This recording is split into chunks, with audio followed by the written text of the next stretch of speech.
الذي لا إله إلا هو الحي القيوم وأتوب إليه أستغفر الله العظيم الذي لا إله إلا هو الحي القيوم وأتوب إليه أستغفر الله العظيم الذي لا إله إلا هو الحي القيوم وأتوب إليه أعوذ بالله السميع العليم من الشيطان الرجيم بسم الله الرحمن الرحيم السلام عليكم ورحمة الله وبركاته الفاتحة أعوذ بالله من الشيطان الرجيم بسم الله الرحمن الرحيم الحمد لله رب العالمين الرحمن الرحيم مالك يوم الدين إياك نعبد وإياك نستعين اهدنا الصراط المستقيم صراط الذين أنعمت عليهم غير المغضوب عليهم ولا الضالين آمين. Kita selawat bersama-sama.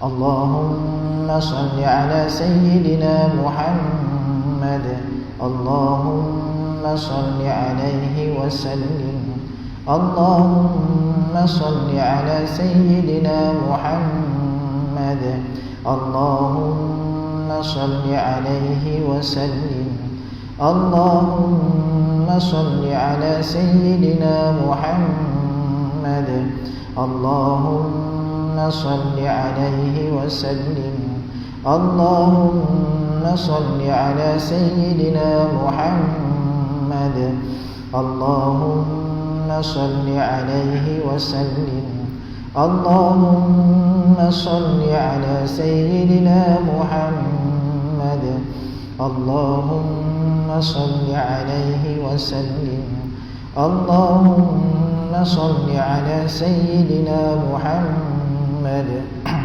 Allahumma salli alaihi wa sallim Allahumma salli ala sayyidina Muhammad Allahumma salli alaihi wa sallim Allahumma salli ala sayyidina Muhammad Allahumma salli alaihi wa sallim Allahumma salli ala sayyidina Muhammad Ya Rabbi salli alaihi wa sallim Innal hamdalillah nahmaduhu wa nasta'inuhu wa nastahdihi wa nastaghfiruh wa na'udzu billahi min shururi anfusina wa min sayyiati a'malina man yahdihillahu fahuwal muhtadi wa man yudlil falan tajida lahu waliyyan murshida أشهد ونشهد أن لا إله إلا الله وحده لا شريك له أشهد ونشهد أن سيدنا محمدا عبده ورسوله اللهم صل وسلم على سيدنا محمد وعلى آله وصحبه ومن تبعهم بإحسان إلى يوم الدين قال سبحانك لا علم لنا إلا ما علمتنا إنك أنت العليم الحكيم قال رب اشرح لي صدري ويسر لي أمري واحلل عقدة من لساني يفقه قولي صدق الله العظيم yang dihormati saf kepimpinan pengurusan Masjid Syekh Haji Ahmad Bandar Seri Sedayan, ashabul fadilah, tuan-tuan imam, tuan-tuan bilal, para asatizah, tuan-tuan guru, para alim ulama, tuan-tuan haji, puan-puan hajah, ibu-ibu, ayah-ayah, abang-abang, muslimin dan muslimat yang dirahmati Allah Subhanahu wa taala. Syukur kepada Allah, sekali lagi kita bertemu pada malam ini. Allah Subhanahu wa taala mempertemukan kita dalam suasana yang amat sempurna. Allah Subhanahu wa taala berikan taufik kepada kita semua dan menempatkan kita pada waktu ini dalam rumah Allah yang sangat mulia ini. Mudah-mudahan kita bermohon kepada Allah agar Allah berikan kita rahmat dan barakah yang sangat banyak, asbab kita berada dalam majlis ilmu, insya-Allah. Allahumma amin. Para jemaah muslimin dan muslimat yang dirahmati Allah Subhanahu wa taala, malam ni kita sambung lagi perkongsian kita dalam Al-Quran di bawah tajuk antibiotik daripada Al-Quran. Kita ambil beberapa ayat sebagai suntikan motivasi, sebagai ayat untuk muhasabah kita sama-sama. Bahkan kita sedar sungguh-sungguh kita hidup di dunia ini untuk dapatkan redha Allah Subhanahu wa taala, dan Allah berikan Al-Quran kepada kita, dan sepatutnya Al-Quran dijadikan panduan dalam kehidupan seharian kita.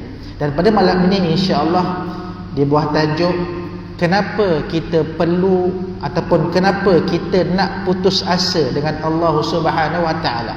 Persoalan, kenapa kita nak putus asa dengan Allah, sedangkan tuan-tuan muslimin dan muslimat sekalian, Allah berikan kita banyak nikmat di dunia ini.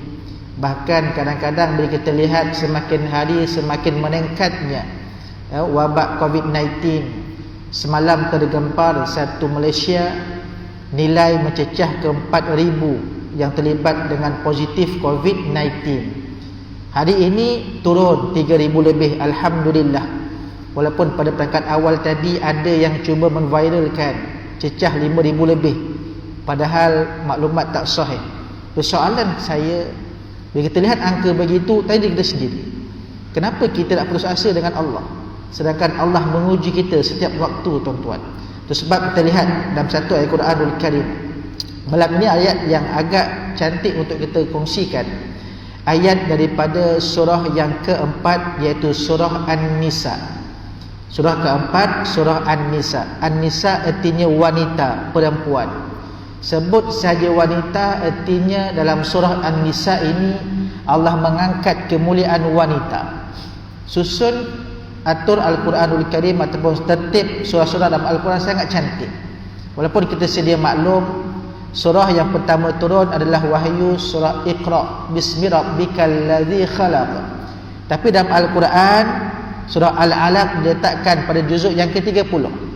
Bahkan Allah susun untuk kita faham sungguh-sungguh. Allah mulakan susunan Al-Quran dengan surah Al-Fatihah, artinya pembuka. Artinya pembuka kepada redha Allah Subhanahu wa taala, pembuka kepada segala rahsia Allah Subhanahu wa taala. Sebab itu kita alunkan selalu dalam solat kita bacaan surah Al-Fatihah ini untuk kita fahami sungguh-sungguh. Surah yang kedua telah datangkan surah Al-Baqarah. Walaupun namanya lembu betina, tetapi tema surah Al-Baqarah berkaitan tentang khilafah, berkaitan tentang kepimpinan, tentang khalifah manusia tersebut. Apakah tugas manusia? Kenapa ambil Baqarah? Ambil iktibar daripada kisah tersebut, daripada ayat yang ke-64 sampai ke-70 lebih, berkaitan tentang perintah Allah. Cukup mudah, Allah perintahkan untuk antazbahu baqarah, untuk sembelih lembu betina, tetapi mereka ingkar. Artinya dalam surah tersebut jangan pandang enteng, jangan pandang remeh berkaitan tentang perintah Allah Subhanahu wa taala, sekalipun Allah menyuruh untuk sembelih seekor lembu betina. Itu surah yang kedua. Surah yang ketiga Allah datangkan dalam Al-Quran, dalam susunan tertib Al-Quran, surah Ali Imran, surah keluarga Imran. Imran bukan seorang nabi, bukan seorang rasul, tetapi daripada keturunan Imran lah lahirnya Nabi Isa alaihi salam. Allah sebut dalam ayat yang ke-30, innallaha astafa Adam wa Nuha wa ala Ibrahim wa ala Imran alal alamin. Allah mengangkat kemuliaan Adam dan juga Nuh dan juga keluarga Ibrahim dan keluarga Imran. Kenapa Allah mengangkat keluarga Imran? Artinya tuan-tuan, menjadi kebiasaan kita, menjadi sifat orang yang berfikiran manusia yang semula jadi, dia nakkan kepada keturunan. Bila keturunan artinya berzuriat. Bila zuriat artinya ada keluarga. Artinya dalam kehidupan seharian kita, lepas kita bagi seorang khalifah, seorang pemimpin, seorang manusia, dalam kehidupan keluarga itu belajarlah daripada keluarga Imran. Susunan tu sangat cantik, ada kaitannya. Al-Baqarah, Ali Imran, berkaitan tentang keluarga Imran. Belajar sungguh-sungguh. Sebagai bapa, tengok Imran buat apa. Sebagai ibu, tengok Hannah, isteri Imran buat apa dan sebagainya. Bagaimana lahirnya anak Maryam yang membesar tanpa sentuh lelaki sekalipun, wanita yang sangat suci. Tapi Allah uji lebih kelebihan daripada Maryam untuk melahirkan lelaki yang bernama Nabi Isa alaihissalam. Itu surah yang ketiga. Surah yang keempat dibincang pada malam ini insya-Allah, surah An-Nisa. Surah yang berkaitan tentang wanita. Surah yang mengangkat tentang kemuliaan wanita. Artinya dalam surah ini banyak dibincangkan berkaitan tentang hak-hak seorang wanita, berkaitan tentang tanda-tanda wanita solehah, berkaitan tentang pembagian harta pusaka dan sebagainya, berkaitan tentang nasab, munakahat dan sebagainya. Bahkan ada surah yang lain, surah At-Talaq pun banyak bercerita tentang soal wanita.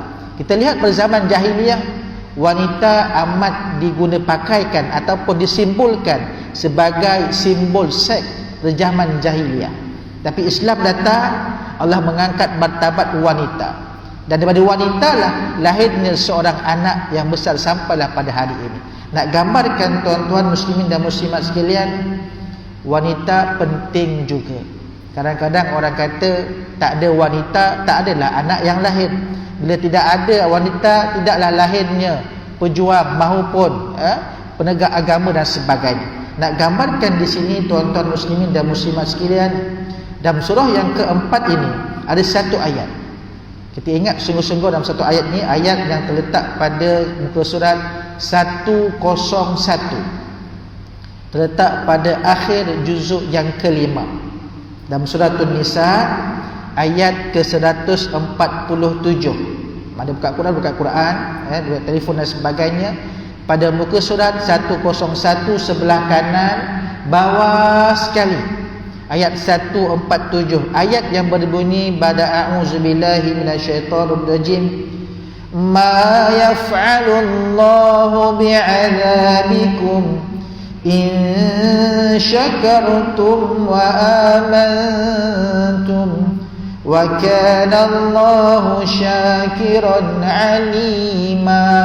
Kata Allah, ma yaf'al, kata Allah. Kenapa pula ma yaf'alullah, kata Allah? Kenapa Allah nak memperlakukan bi'adzabikum ataupun nak mengazab kamu? Allah tanya, Allah berikan satu penjelasan kepada kita. Artinya kenapa Allah nak azab kita? Kenapa Allah nak seksa kita? Kenapa Allah nak menggunakan kekerasan kepada kita? In syakartum wa amantum, sekiranya kamu itu bersyukur kepada Allah, bersyukur kepada Allah atas nikmat Allah berikan kepada kita semua, wa amantum, dan kamu juga beriman kepada Allah, wa kana Allahu syakiran alim, dan ingatlah kata Allah, Allah akan sentiasa membalas kebaikan daripada kamu sebab kamu bersyukur itu, dan Allah Maha mengetahui akan keadaan kamu semua.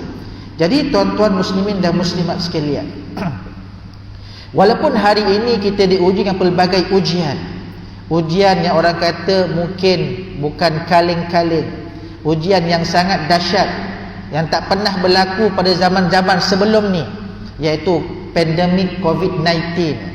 Bahkan kalau tuan-tuan lihat dalam cerita orang putih, Dia dah letak dah COVID-21. Artinya tahun 2021 akan timbul lagi, tahun ni lah akan timbul lagi pandemik yang lebih dahsyat daripada COVID-19. Nak gambarkan di sini tuan-tuan, bukan kita nak mengalah, tidak, yakin dan percaya.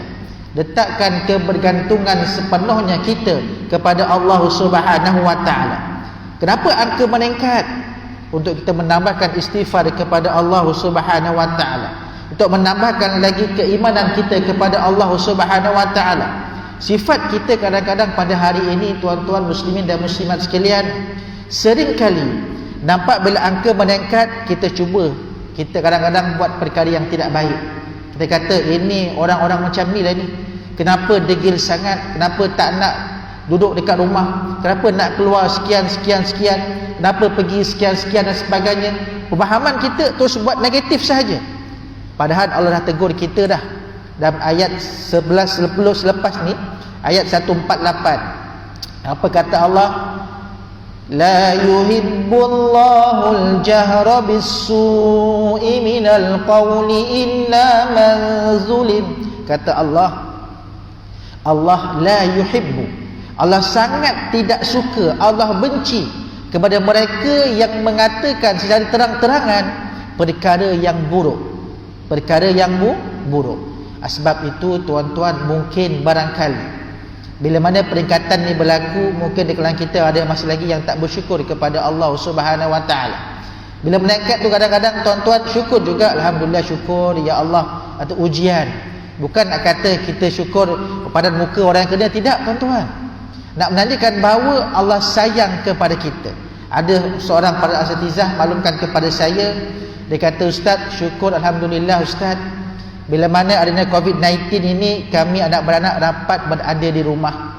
Selama ni duk keluar ceramah, keluar dan sebagainya, jarang masa dekat rumah.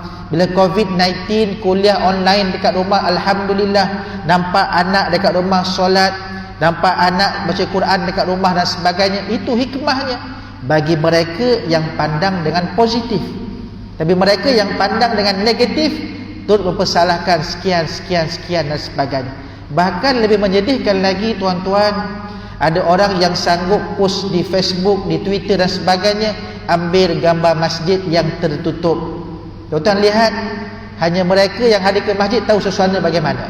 Kalau kata penjarakan berlaku dalam soft kita, kalau kata ramai yang datang, confirm sampai belakang tu. Tapi bila mana walaupun penjarakan berlaku, soft tak penuh juga. Paling banyak pun 5-6 soft sahaja, tak sampai 10 pun. Tapi orang duk pertikaikan, kenapa masjid tutup, kenapa jemaah tak dibenarkan dan sebagainya. Padahal Nabi cakap tu pun tak datang masjid pun kadang-kadang tuan-tuan. Tapi mereka hanya menunjukkan propaganda di Facebook, Twitter dan sebagainya. Nak gambarkan di sini tuan-tuan muslimin dan muslimat sekalian, Allah ajar kita in syakartum. Yang pertama berkaitan tentang syukur kepada Allah Subhanahu wa taala. Ma yaf'alullah, kata Allah, kenapa aku nak azab mereka ini, kenapa aku nak seksa mereka ini, kalau mereka in syakartum, bersyukur ke atas nikmat aku. Sebab itu tuan-tuan muslimin dan muslimat sekalian, keadaan bagaimana sekalipun tuan-tuan, tingkatkan syukur kita kepada Allah Subhanahu wa taala. Bagaimana? Laksanakan perintah Allah dengan sebaik mungkin. Kita lihat contoh yang ditunjukkan oleh baginda Nabi sallallahu alaihi wasallam. Bahkan dalam sebuah hadis yang sahih tuan-tuan, Sayyidatina Aisyah pernah pertikaikan pelakuan Nabi.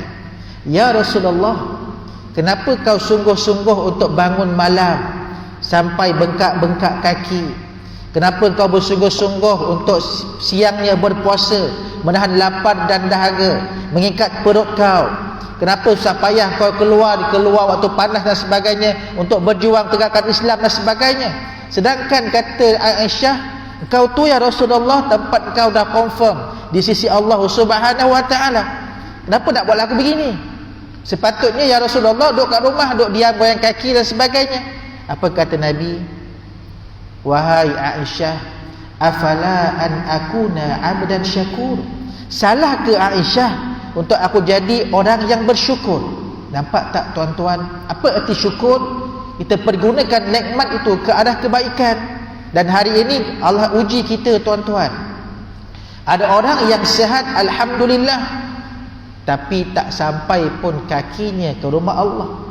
Ada orang hari ini yang matanya nampak jelas tuan-tuan, pandang Al-Quran tapi pandang sahajalah. Apa yang dilihat? Pegang telefon, tengok WhatsApp dan sebagainya. Ada orang yang mulutnya baca lancar dan sebagainya, tapi bab Al-Quran tergagap-gagap kadang-kadang. Nak menunjukkan kepada kita hari ini tuan-tuan, nilai syukur kita amat kurang. Nilai syukur amat kurang. Sebab itu mungkin barangkali hikmahnya Allah masih uji kita dalam suasana sebegini. Nak menunjukkan tuan-tuan, dalam keterbatasan waktu kita pada hari ini tuan-tuan, Allah berikan ruang dan peluang yang terbaik kepada kita. Sebelum ini, waktu pagi kita keluar bekerja dan sebagainya.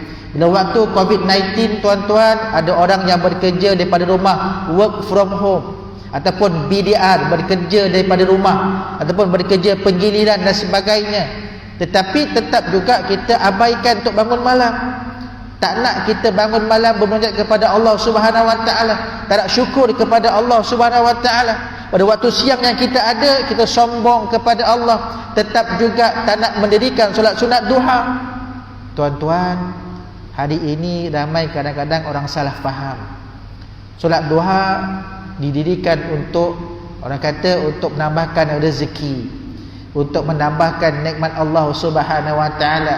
Kalau berniaga untuk menambah perniagaan kaya dan sebagainya, padahal sebenarnya tidak tuan-tuan. Duha dikerjakan tanda syukur kita kepada Allah Subhanahu Wa Taala. Itu sebab waktunya waktu yang agak berbeza dengan waktu yang lain. Waktu duha, waktu dalam matahari tengah naik dan sebagainya tuan-tuan, dan terbaik waktu 2/3 daripada siang tersebut, antara 11 ke 12 tengah hari, itu waktu yang terbaik. Apa kita buat waktu itu tuan-tuan? Kadang-kadang waktu itu kita dah sibuk. Kalau ibu-ibu sibuk masak kat dapur dan sebagainya, kita bekerja pula, tengah sibuk bekerja dan sebagainya. Allah uji kita dengan kesibukan. Padahal mereka yang syukur kepada Allah akan tetap dipermudahkan juga untuk tunduk sujud kepada Allah Subhanahu Wa Taala. Itu sebab perkara ini adalah tekankan kepada kita. Perkara pertama berkaitan tentang syukur. Selagi kita bersyukur kepada Allah, Allah takkan azab kita tuan-tuan. Agaknya mungkin ada kalangan kita yang tak bersyukur kepada Allah. Mungkin barangkali mulut kata syukur, tetapi perbuatan, tingkah laku tak menunjukkan syukur kepada Allah Subhanahu Wa Taala. Dan ayat Allah tegur kita, ma yaf'alullahu bi'adzabikum in syakartum, perkara yang pertama. Bahkan kita lihat dalam surah Luqman ayat yang ke-12 pada muka surat 412, apa kata Allah?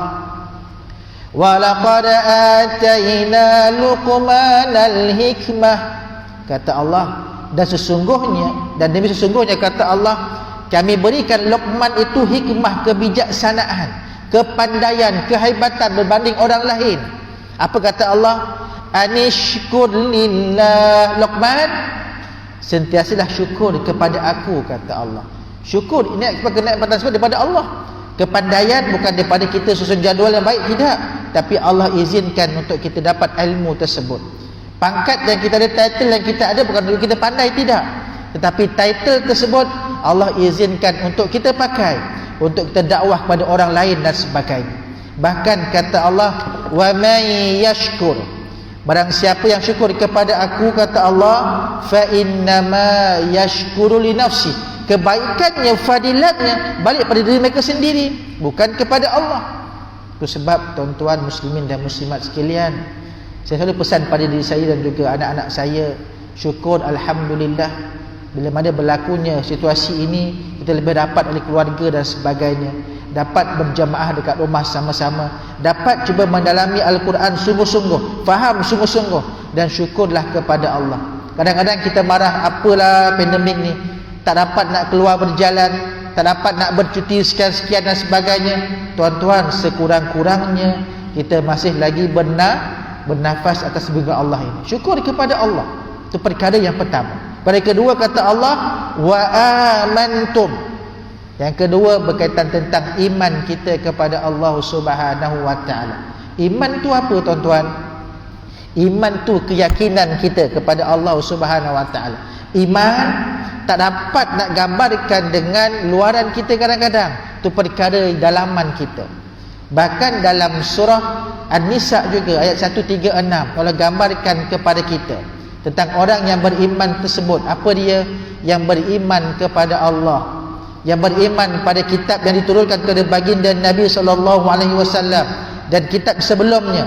Nak gambarkan kepada kita, tuan-tuan muslimin dan muslimat sekalian, dua perkara ini, syukur dan iman kepada Allah, satu elemen yang sangat penting untuk dihadirkan dalam diri kita semua.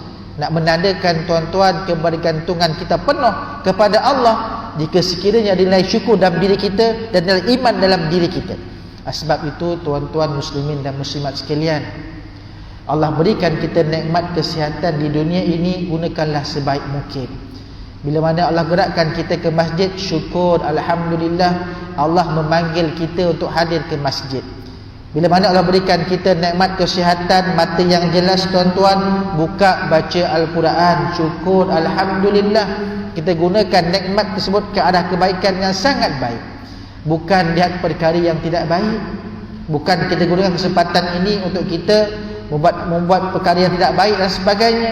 Mentang-mentang kita pandai bersekarang dan sebagainya, kita type di Facebook dan sebagainya berkaitan tentang perkara ini. Kita keji orang, kita hina orang, kita cecah orang dan sebagainya. Bahkan tuan-tuan muslimin dan muslimat sekalian, dalam Al-Quran juga tegur kita, tuan-tuan, jangan mudah untuk kita membuka aib seseorang. Jangan mudah untuk kita membuka keburukan orang. Ini soal iman. Orang yang beriman, tuan-tuan, apa juga ujian kepada dia, dia akan diam, syukur kepada Allah. Orang yang iman, kononnya beriman tapi imannya kurang, apa dia buat? Dia akan cepat melatah, menggunakan emosinya ke arah keburukan. Sebab itu tuan-tuan, ada satu doa yang kita boleh amalkan sungguh-sungguh. Allah ajarkan kepada kita, tuan-tuan. Apa doanya? Rabbana la taj'alna fi qulubina ghilla lilladzina amanu. Doa ini tuan-tuan dalam Al-Quran ada. Tuan-tuan cari. Saya tahu surah apa tapi tak ada, tuan-tuan cari. Nak tunjukkan tuan-tuan ada kerja dekat rumah. Amal doa ni tuan-tuan, jadi kita bacakan dalam solat, doa ketika lepas solat dan sebagainya. Rabbana la taj'al fi qulubina ghillal lilladzina amanu rabbana innaka raufur rahim. Doa yang berbunyi, wahai Tuhan kami, jangan jadikan di hati kami ini ghil. Apa ghil? Dengki. Dengki, ghil ni tuan-tuan, satu tahap dengki yang atas lagi daripada hasad. Dalam Al-Quran ada kalimah hasad juga. Apa arti hasad? Hasadnya dengki. Kita mulia Melayu terjemahkan hasad tu dengki, hasad dengki. Hasad tu dengki lah. Bila dengki ni tuan-tuan, hasad ni, kita nampak dah. Orang yang dengki dengan kita, dia takkan duduk semeja dengan kita. Dia takkan sembang dengan kita. Dia takkan belanja kita makan. Untuk orang yang hasad. Tapi orang yang dalam hatinya ada ghil, ada sifat dengki yang ghil, dia akan duduk semeja dengan kita. Dan ada kalanya dia sanggup belanja kita makan, belanja kita minum, tetapi hatinya penuh dengan hasad dengki, penuh dengan ghil. Sebab tu doa ni Allah ajarkan kepada kita, Rabbana la taj'al fi qulubina ghillal lilladzina amanu. Jangan jadikan dalam hati kita ini perasaan dengki pada siapa? Pada orang yang beriman. Bukan pada kafir, pada orang yang beriman. Kadang duduk sama-sama semeja, duduk ngaji-ngaji sama-sama, tapi dengki. Padahal baginda Nabi SAW pernah berpesan pada kita semua, nak dengki boleh, tapi pada dua perkara. Dua perkara. Apa dia? Yang pertama, orang yang diberikan dengan ilmu kepandaian Al-Quran, dan dengan Al-Quran tersebut dia dapat hidupkan malamnya, dapat kongsikan dengan orang dan sebagainya. Boleh dengki dengan dia, tak masalah. Bukan dengki pergi bunuh dia, tidak, bukan. Bukan dengki pergi tembak dia, tidak, bukan. Tapi bagaimana dia pandai Quran, ikut cara dia. Bagaimana dia menghafal Quran, ikut cara dia dan sebagainya. Bagaimana jadual disusun, tanya dan sebagainya. Itu konsep dia. Perkara yang kedua, bila mana orang tu diberikan dengan harta, tapi dengan harta tersebut dia dapat bantu orang lain. Sekarang kan masih lagi situasi dan keadaan banjir, tuan-tuan, kongsilah. Kalau kita tak mampu nak bantu ke sana, salurkan bantuan. Banyak bantuan, tuan-tuan. Tak ada kewangan, mungkin pakaian kita ada, kita bungkus baik-baik, post kepada mereka. Ada duit lebih, masukkan dalam tabung dan sebagainya. Banyak bantuan diberikan kepada mereka, tuan-tuan. Bahkan bukan sahaja banjir, tuan-tuan, banyak lagi orang yang memerlukan bantuan. Mungkin mereka yang berada dalam pelajaran, dalam pendidikan dan sebagainya, fakir miskin, yatim dan sebagainya. Banyak, tuan-tuan. Nak gambarkan kita, tuan-tuan, nilai syukur tu perlu ada. Tak dapat nak kongsi banyak, sikit pun jadilah, tuan-tuan. Dan bila mana dua perkara ini ada, syukur dan juga iman dalam diri kita, yakin dan percaya, Allah takkan azab kita, Allah takkan seksa kita, sebab ada nilai syukur dalam iman dalam diri kita. Itu sebab, tuan-tuan muslimin dan muslimat sekalian, bila mana kita lihat wabak ini semakin menjadi-jadi, tuan-tuan, bukan kita nak salahkan sekian-sekian, tidak. Mungkin kesilapannya pada kita semua. Kita mungkin kurang syukur kepada Allah, kurang tambahkan iman kita kepada Allah. Sebab nilai ini perlu ditokok tambah, tuan-tuan. Bukan dibiarkan saja. Dapat hari ini, kena tambahkanlah syukur tu lebih-lebih lagi, tuan-tuan. Dapat hari ini ilmu, tambahkan iman tu lebih lagi, tuan-tuan. Nak menunjukkan kepada kita, kita sering berwaspada, sering berjaga-jaga. Sebab itu, tuan-tuan muslimin dan muslimat sekalian, dalam Al-Quran Allah datangkan satu ayat untuk kita pegang sungguh-sungguh berkaitan tentang Al-Quran, kefahaman kita kepada Al-Quran. Hari ini orang boleh baca Quran, tetapi sekadar baca sahaja tanpa kita amalkan. Ada orang yang boleh baca Quran, baca sahaja tanpa dihafaz ayat Al-Quran. Alasannya, Ustaz, kami ni dah berumur, Ustaz, kami ni pandai Quran lambat. Tuan-tuan, lambat berapa umur, tuan-tuan? Ayah kepada Sayyidina Abu Bakar As-Siddiq. Abu Bakar As-Siddiq tu gelaran. Nama sebenarnya Abdullah. Setengah dia kata Abdillah bin Uthman. Uthman bapa kepada Sayyidina Abu Bakar As-Siddiq. Nama sebenarnya Abdullah.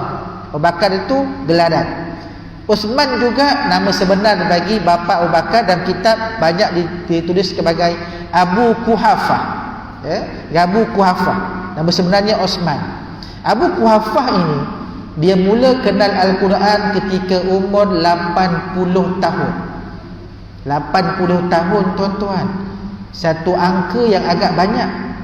Kita hari ini kalau umur 60 tahun baru dapat belajar Quran, syukur, alhamdulillah. Sebab ada orang lepas saja pencen baru dapat masuk kelas Quran. Itu pun kadang-kadang malu-malu. Jangan malu-malu, masuk dia, tak masalah. Sebab buku hafaz kenal Quran ketika umur 80 tahun. Bahkan dalam riwayat menyatakan Abu Kuhafah termasuk dalam sahabat Nabi yang dapat hafaz Al-Quran 30 juzuk.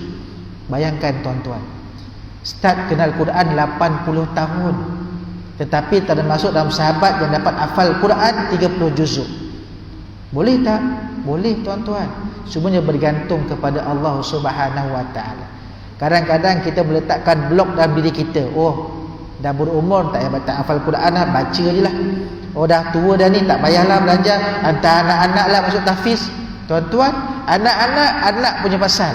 Kita sebagai orang dewasa, ayah, kita pun punya pasal juga. Kita juga tak nak malu, tuan-tuan. Memang anak kita tahfiz, alhamdulillah. Tapi kita sebagai ibu dan ayah, sebagai ayah, kita pun nakkan kebaikan juga, nakkan tempat dan tempat insya Allah SWT. Belajar Quran, hafal Quran.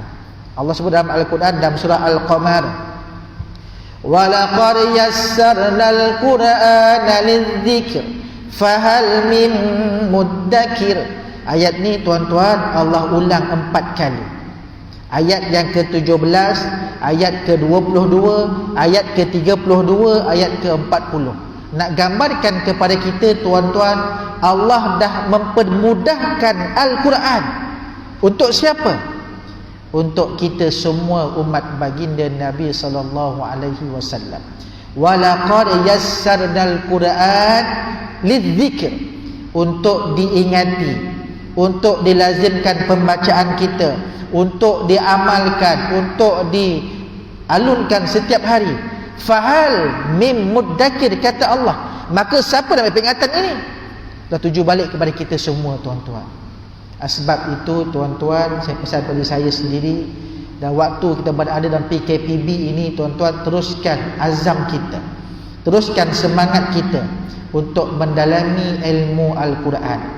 Jangan berhenti setakat pada hari ini sahaja, teruskan hari ke hari untuk kita faham Al-Quran dengan lebih baik, insya-Allah. Baik, kita berhenti seketika untuk beri laluan kepada Tuan Bilal untuk lakukan azan fardhu isya. Falyatafaddal.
Bismillahirrahmanirrahim.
Baik, sedang jemaah muslimin dan muslimat yang dirahmati Allah Subhanahu wa taala, bersambung sikit lagi berkaitan tentang ayat tadi. Sesungguhnya tuan-tuan muslimin dan muslimat sekalian dan jemaah, Kita lihat dalam ayat tadi menunjukkan bahawa betapa Allah sangat sayang kepada kita semua. Bahkan Allah nakkan kita ini walaupun dalam diri kita ada sedikit rasa syukur, ada sedikit iman kita kepada Allah, Allah takkan azab kita. Bahkan tuan-tuan muslimin dan muslimat sekalian, ada satu kisah yang berlaku kepada anak Imam Hasan Al-Basri. Satu hari Hasan Al-Basri nampak anaknya bermain di luar, dan permainan tersebut nampak-nampak tiba-tiba tangan dia berdarah. Lalu Imam Hasan pun tanya, "Wahai anakku, tangan kau berdarah ke?" Apa anak dia kata? "Ayah, syukur alhamdulillah. Walaupun tangan saya luka, tapi badan saya sihat, alhamdulillah." Nampak tak tuan-tuan? Nak menunjukkan nilai syukur tersebut. Apa anak dia kata? Walaupun tangan dia luka, tapi badan dia sihat, alhamdulillah. Dan hari ini kita lihat tuan-tuan, walaupun kita diuji dengan wabak ini tuan-tuan, tapi syukur alhamdulillah kita masih datang ke masjid. Walaupun kadang-kadang kita tutup pakai mask, bersejadah dan sebagainya, datang, tak masalah. Allah tak halang kita. Walaupun kita kadang-kadang ada ketika waktu dulu masjid ditutup dan sebagainya, tapi dapat solat tak kat rumah, dapat, alhamdulillah. Dapat berjemaah lagi dengan isteri dan juga anak-anak, syukur alhamdulillah. Tapi ingat tuan-tuan, sampai satu masa bila mana Allah dah tak izinkan kita untuk beribadat tuan-tuan. Time tu tak mampu nak buat apa-apa dah tuan-tuan. Itu satu kuasa yang amat yang sangat, satu situasi masa yang semua akan berlaku nanti. Tapi ketika itu yang kita rasa, ya Allah, ruginya tak dapat nak solat tuan-tuan, tak dapat nak baca Quran dan sebagainya. Sekarang waktu yang terbaik untuk kita sedar sungguh-sungguh siapa diri kita sebenarnya. Perbaiki amalan kita, perbaiki solat kita, baca Quran dan sebagainya. Bahkan tuan-tuan, kita doa juga kepada Allah SWT agar situasi ini akan cepat diangkat. Cuma ni tuan-tuan, kita kena sedar sungguh-sungguh. Semakin kuatnya kita kepada Allah SWT, semakin rapatnya dengan Allah, ujian itu akan semakin dekat dengan kita sebenarnya. Bahkan tuan-tuan muslimin dan muslimat sekalian, bagaimana kita mengambil iktibar tentang situasi ini, dan bagaimana untuk kita tingkatkan iman kita, syukur kita kepada Allah, bergantung kepada kefahaman kita terhadap Al-Quranul Karim, bergantung kefahaman kita, nilai kita di sisi Allah Subhanahu Wa Taala. Sebab itu tuan-tuan muslimin dan muslimat sekalian, teruskan amalan kita, teruskan baca Al-Quran dan sebagainya. Jangan lupa untuk sama-sama kita doakan sama-sama agar seluruh umat Malaysia terutamanya dapat bangun malam bermunajat kepada Allah Subhanahu Wa Taala, mengadu dan merintih kepada Allah. Kita mungkin dapat bangun malam, kadang orang lain tak dapat bangun tuan-tuan.